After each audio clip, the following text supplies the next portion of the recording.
Hello friends, welcome है आपका रहस्य खुलने दो चैनल पे। आज हम देखेंगे एक रहस्यमयी भूतिया कुर्सी की कहानी। सालों पहले राजापुर गांव के एक पास घने जंगल में वेद तांत्रिक रहता था। उसे अपनी विद्या और ज्ञान पर खूब घमंड था। उसका कहना था कि वो चाहे तो सभी को अपने काबू में कर सकता है। साथ ही तंत्र विद्या की मदद से किसी को जान से मारने की कला भी उसे खूब आती थी। उसी दौरान राजापुर गांव के युवा एक एक करके गायब हो रहे थे। कुछ समय बाद ग्रामीणों को समझ आया कि सभी जवान लोगों को वेद तांत्रिक अपनी विद्या से काबू करके खत्म कर रहा है। इस बात से परेशान होकर सभी ग्रामीणों ने चर्चा की और यह फैसला कर लिया कि सब मिलकर वेद तांत्रिक को मार देंगे। अपनी इस योजना को अंजाम देने के लिए एक दिन सभी ग्रामीण मिलकर वेद तांत्रिक के घर पहुंच गए। उस समय वेद तांत्रिक किसी पूजा में बैठा हुआ था। इसे अच्छा मौका समझते हुए सभी ने उसे एक कुर्सी से बांध दिया और उस पर आग लगाकर वहां से चले गए।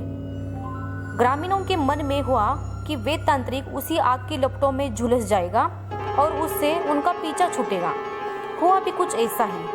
करीब 4 से 5 साल तक सभी लोग अपने गांव में हंसी खुशी से रहने लगे। अचानक से एक दिन 4 लड़के अपने शहर से घूमने के लिए कहीं जा रहे थे। तभी बीच में राजापुर गांव पड़ा। रात बहुत हो चुकी थी तो उन्हें लगा कि थोड़ा वक्त यहीं गुजार लिया जाए। चारों लड़के राजापुर के जंगल में ही रुक गए। उन्हें जंगल में कुछ घूमने का मन हुआ तो वो आगे बढ़ने लगे और बढ़ते बढ़ते वेद तांत्रिक जहाँ रहता था वहाँ पहुँच चुके। पूरे घर में मकड़ी के जाल लगे हुए थे। तभी एक लड़के को आधी जली हुई कुर्सी नजर आई और वो बिना कुछ सोचे समझे बस उस कुर्सी पर बैठ गया। बैठते ही उसके अंदर वेद तांत्रिक की आत्मा घुस गई।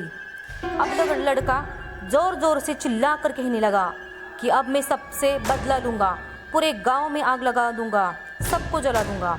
अपने दोस्त को इस तरह का बर्ताव करते देख अन्य 3 लड़के डर गए और वहां से गांव की तरफ बढ़ने लगे। सुबह होते ही उन्होंने सरपंच से मुलाकात की और सारा किस्सा सुना लिया। सबसे पहले तो सरपंच ने उन तीनों लड़कों पर खूब गुस्सा किया।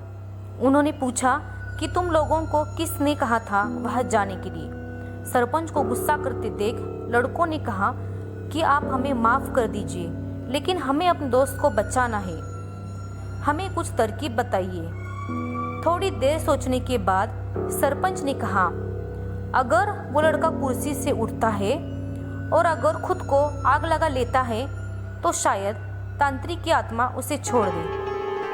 सरपंच ने ये बात कही ही थी कि जिस लड़के पर वेद तांत्रिक का भूत गुस्सा था वो कुर्सी के साथ उड़ता हुआ गांव पहुंच गया। अपने दोस्त को इस हालत में देख तीनों लड़कों ने सबसे पहले जाकर उन लोगों से मुलाकात की जिन्होंने वेद तांत्रिक की कुर्सी पर आग लगाई थी। उनसे बात करने के बाद सभी लड़कों ने अपने दोस्त के पास उसे लेके गए। जैसे ही उनके दोस्त के अंदर बैठे वेद तांत्रिक ने कुर्सी पर आग लगाने वालों को अपने सामने देखा, उसे बहुत गुस्सा आया। गुस्से में वेद तांत्रिक कुर्सी से उठा और उन लोगों पर हमला करने लगा। तभी उन तीनों लड़कों ने वेद तांत्रिक की उस कुर्सी पर आग लगा दी। कुर्सी पर आग लगते ही वेद तांत्रिक उनके दोस्त के शरीर को छोड़कर चला गया। आखिरकार तीनों लड़कों ने और वो ग्रामीणों ने मिलकर उनके दोस्त की वेद तांत्रिक के चंगुल से उसकी जान बचा ली। दोस्तों, कैसी लगी ये रहस्यमयी कहानी हमें कमेंट में ज़रूर बताइएगा। हमारे चैनल को लाइक, सब्सक्राइब और शेयर ज़रूर करिएगा। फिर मिलते हैं और एक नई रहस्यमयी और डरावनी कहानी के साथ अगले वीडियो में।